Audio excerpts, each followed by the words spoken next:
So here we are, end of another week. Not quite the vlog that I had the idea that we were going to be doing over the last week. I did have an idea, and then on Wednesday we got told that Isla's nursery, someone had tested positive for COVID, so the nursery was shutting, and all children that had been in on Wednesday had to isolate for 10 days as a precaution. So obviously that meant us. So we haven't really done a great deal over the last few days. We've been indoors. Isla's had her temperature taken every day and she's been absolutely fine. She hasn't shown any symptoms, but obviously we're sticking to what we've had to do. And I was going to document it, and just obviously quite a lot of people have been in the same position, but as the week went on I did find it quite tough, and I just wanted to put an honest post up and say that I did find it quite tough. I struggled on a couple of days just with a lack of freedom of just going for a walk. I felt bad for the girls having to miss out on just everything. I felt bad for Mizzy having to miss out on her walks, and everything had to be changed for her, and it just got a bit overwhelming. I'm not gonna lie, it was fine. The girls were really good and they were really brave and they understood and they found things to do, but I didn't like it. I felt very trapped. I felt quite lonely and I felt quite isolated, and thankfully we did only have to do it as a precaution. I know other people are doing it because they are genuinely ill or suffering, and my heart goes out to them and their families.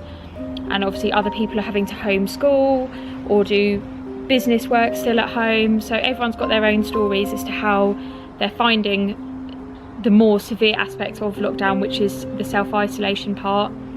But we've got through it. It's been fine. Darren's still been able to go to work, so he's carried on as normal because he hasn't come into contact with the person, so he checked with his boss. He was fine to go in.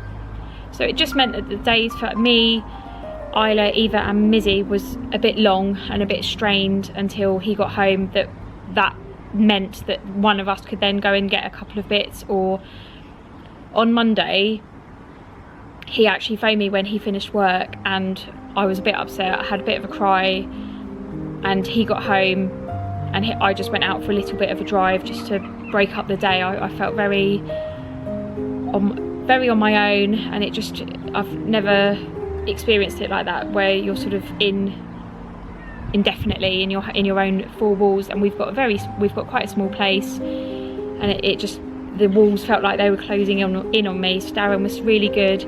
He came home, he bought me a Diet Coke, and he just said, just go out for a little bit, just go and get some fresh air, just drive for 10 minutes and just come home, and that will refresh you.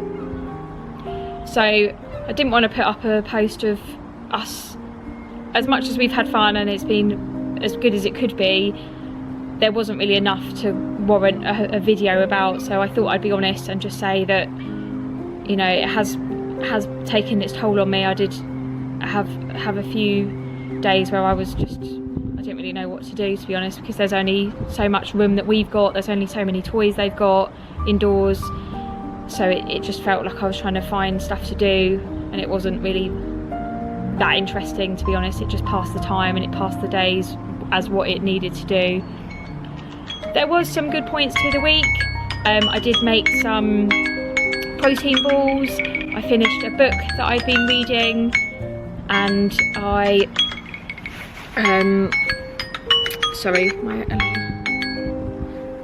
did do some workouts, which was good. So I'll include some clips of that to finish off, because I did want it to be real, but I did obviously want to end the vlog on a positive note. So I'll include some clips and a couple of snapshots into our quiet week. And we're now onto a new week, fresh start, a new attitude, and we just hope that everyone out there is doing everything that they can to stay safe, keeping their mind and their physical health as active as possible, and just big love and hugs to everyone. Let's hope that we're nearly through the worst of this for everyone.